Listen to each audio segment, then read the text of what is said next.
I'm just pulling up the Google Doc now. It Yeah, was just the email sequence I wrote for a potential client. So I just wanted you to review them, inshallah. I'm okay, trying to get through sure. now. Who is this going out to? Who are these emails Okay, for? so it's for a coach, a productivity coach. He switches offer to basically Muslim entrepreneurs that are making at least 10K, 10,000 euros a month, over 10,000 euros a month. And basically, he's going to be teaching them basically like productivity systems in their daily life.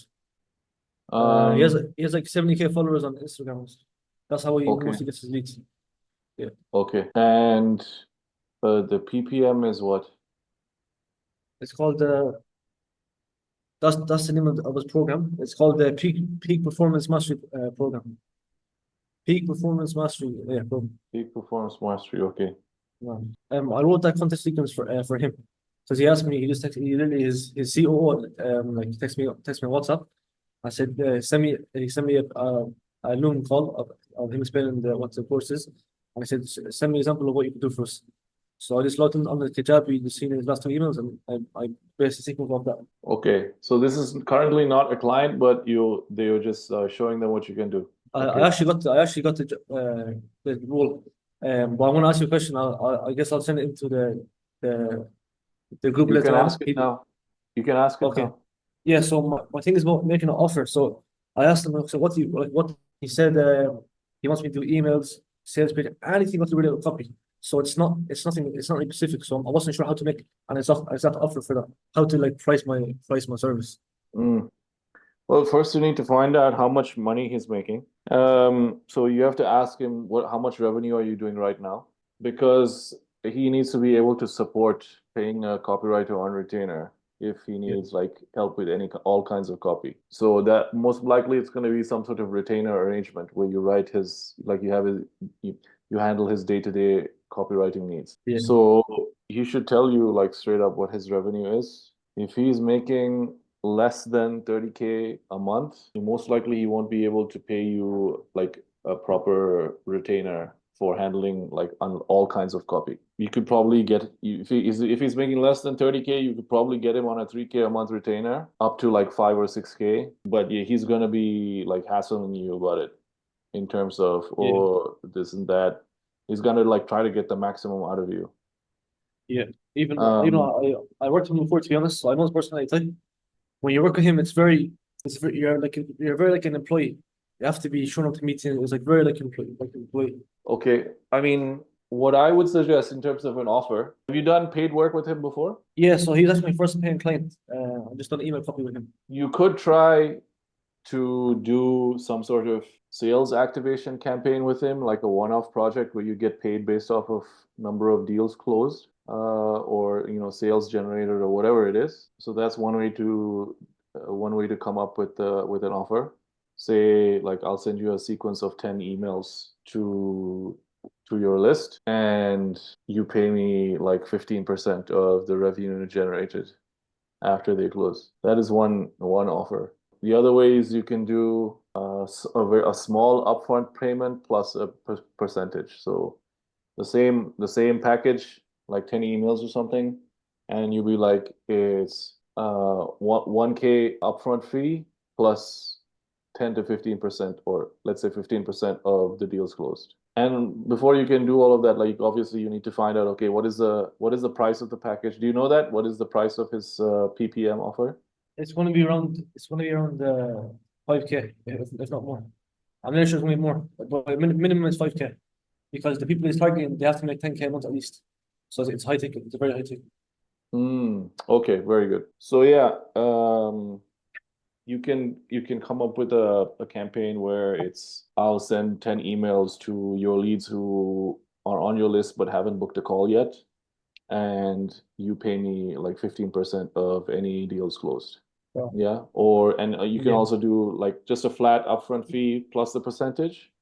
You can also do an upfront fee that's a draw against commissions. So like that upfront fee will be deducted from the commissions that you make. Let's say they pay you 1K upfront and you yeah, make 10,000 in commissions, like they'll end up paying you 9K remainder. Yeah.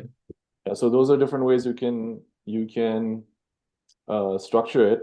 That's probably like when dealing with these types of clients, that's probably the best way to do it. So you're not like on the hook for like a million different deliverables every single month for like a flat retainer. Yeah, that's That the would thing. be ideal. Yeah. And they're also not out of like it's very clear that what you're doing is tied to revenue. Like they won't ask you to do like nonsense work that isn't related to generating revenue. It's very clear. This is what I'm going to do for you. This is how much you're going to pay me, and this is how it's gonna how it's gonna happen. If you want to do a retainer model, then you have to be very clear on what are the deliverables that you're going to work on, especially with a client like this. And you need to calibrate the deliverables based on how much they're willing to pay. But so first you need to ask them what their revenue is, how much the money they're making. And you know, if they can only afford to pay you like 3K a month or something like that, you need to calibrate the deliverables based on that. If they can afford to pay you 5 to 10K a month, you calibrate, like you can offer them more deliverables, that kind of thing. To be honest, Nabil, I think if I say like around 3,000 in retainer, I think he will like laugh because he paid somebody his last marketing guy only 500 euros a month, and his marketing guy was doing scripts like VSL scripts. He was doing sales pages. He was doing the emails. He was doing everything for 500 euros a month. So don't work with this guy, bro. You know, If somebody who it's doesn't crazy. value what you do, then why you wanna like move on, find another prospect? Like even So these 3 emails that you wrote, right? Like I yeah, would have just written one email because you've already done work with him before, right? So why does he got to yeah. test you again? Even I think even the reason why I stopped working with him is because he wanted me to take over the whole of marketing. But I just wanted to focus on solely the skill of copywriting. Okay. Yeah, so just what here in this case, usually what I do is I tell them the go away rate. I call it the asshole tax. So it's like a ridiculously high number to make them go away. But it's high enough that if they say yes, it's worth your time. Yeah, So if you can do something like I'll write all of your copy, all of your sales copy, so emails, landing pages, sales activation, promotional content, promotional copy for 10K a month. Ads, ad copy, that kind of thing. And that includes, and don't do unlimited. Say this is going to include daily emails, one sales activation campaign per month, which includes email plus social. It includes 5 ad creatives per week, that kind of thing. So like just very carefully break it down so that you're not doing yeah, like 200 different pieces of copy every single month for 10K. Yeah. sure. So if you feel Yeah, like this guy is not gonna value your work, just tell him the go away number. The freelancer pricing playbook that's in Fastest Path to Cash, if you go through that and do the exercise, that's going to give you a much better idea of what you can, like, what is the bare minimum that you can charge for the services yeah, that you're offering for a particular package. And then you just like 10x that or 100x that because usually the minimum is quite low just to get them to go away. Because there's many other business owners you can go after, bro. You don't have to just focus on somebody who's not going to value what you do. sure. And I think probably you're trying to stick to like to be on the safe side. You're trying to stick to like Muslim entrepreneurs. You think it's like halal and stuff like that. All business is halal, bro. As long as they're doing is not as long as they're not selling something haram. And your money is inshallah halal as well. Sorry. So like you don't have to work with these Muslim entrepreneurs, especially because like they try to get the maximum out of you for the cheapest possible price. Me personally, I stay away from these guys, dude. I work strictly with Oh, I work strictly with kuffar. Like the least comes, headache. They pay you upfront, 100% upfront, yeah. and they don't give you any hassle. They value what you do. It's ajib, you know what I mean? No, The wallah, 100%. the I don't know why difference. they have this like relationship. I don't know why Muslims have this relationship with each other when it comes to business. It's so strange. Yeah, 100, subhanallah. Yeah, for real. Anyway, let's take a look at this copy. Enough So back and forth. Usually, what I do is the subject line. You want to do a hard return in between the subject line and the preview text. so that when I'm copying, I can, instead of selecting with the mouse, I can just triple click and select. This is so that anybody who's actually implementing the emails in the email service provider, it'll take them less time to copy paste the subject lines. It's not a big deal for one subject line and preview text, but for over hundreds of emails, the amount of time it takes to click and drag, it adds up. Unopeners of the previous last 2 emails. So this doesn't make sense to me. Like, what sequence is this going out to? So basically, he opened a new program, and he sent out 2 previous emails, basically teasing that open up new program. And he basically said in them 2 emails that it's going to be for high-tech entrepreneurs that are making 10K. So I thought from the 2 emails, whoever like clicked on the link that was in there that brought them to a type form, would be one of the most qualified leads from his list, because the list has a mix of like teenagers who want to make quick money and then high entrepreneurs. So it's not the most qualified of lists. So then why would the email one go out to the unopeners of the last 2 previous emails? Because they would be unqualified. Maybe like because the guy who sent the last 2 emails, his open line wasn't the best. His subject line, it didn't follow the subject line formula, perfect subject line formula. Okay. I don't know if this is the right approach. If you're trying to go after the qualified people, you would want to go to, like, you would want to email the people who clicked and didn't fill out the type form, or the people who filled out the type form and didn't book a call, that kind of thing, as opposed to the people who haven't opened this email. Because this, like, resending to unopeners, it's fine. Like, you don't have to do much. You just have to select resend to unopens and change the subject line in preview text, and you're good to go.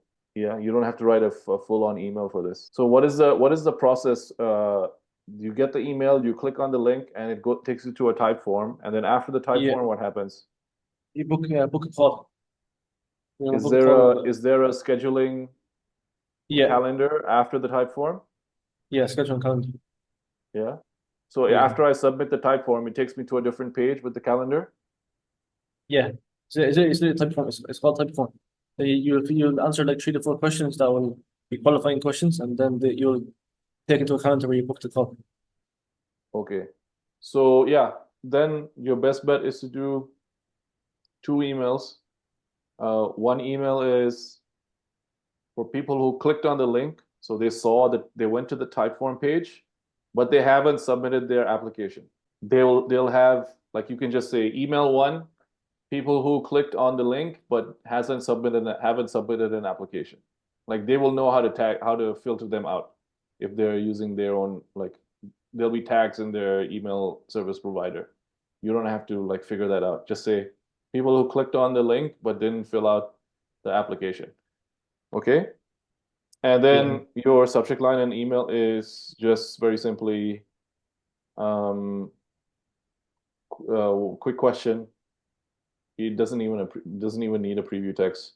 I noticed you checked out our application for blah blah blah, but you haven't filled out an application. Let me know what's stopping you from filling out an application, ? And that's the entire email, just 3 lines. Yeah. And then email 2 is for people who filled out the application but didn't book a call. Yeah. So and then it'll be, subject line will be like something like almost finished, or you forgot to do this, or something like that. Hey, saw your application come in. Thank you for filling it out, but I noticed that you haven't booked a call yet. Let me know what's stopping you. I'm here to answer your questions. Just hit reply and let me know. Or if you want to book the call now, here's the link again. And for email 1, you can again put the link of the application form, the type form. Yeah. So those are the only 2 emails that you need. You don't even need a 3rd email. So basically, you wrote 6 lines. Just think about the problem that you're trying to solve first. What are you trying to solve for them? And that problem, solving the right problem, will tell you what emails to write. Most often, a lot of book a call funnels don't have those 2 emails, those 2 sequences. The visited the application form and didn't fill out the application form, they don't have that sequence. Filled out the application form but didn't book a call, they don't have that sequence. Like let's say someone who clicks through the link and then he doesn't fill out the application. Would you say that's for a reason, or is just like would you say like if someone got to do with the design of the application form, or he just wasn't bothered, or he forgot? No, there's many reasons why somebody would not fill out the form. They would go and see that, oh, this is an application form. I might not have enough time to do it right now. Maybe I need to come back and do it later. So they might have forgotten. They might have gotten a phone call, and so you can acknowledge all of that. So like there's many reasons why they wouldn't have filled out an application form, but the fact that they click is a signal that they might be interested in this thing. So you can still follow up with them. So that's all you need to do for this. You just need 2 emails. And that's why solving the right problem is important, because it reduces the amount of work that you have to do. So you went and wrote like all of this, right? Yeah. And all of this and all of the 3rd email. But I give you like 6 lines, and that solves the actual problem that you're trying to solve. Like all this will come with experience, but like if you think about the problem for a little while and think about the funnel and what they're trying to do, a lot of the stuff will just come to you naturally.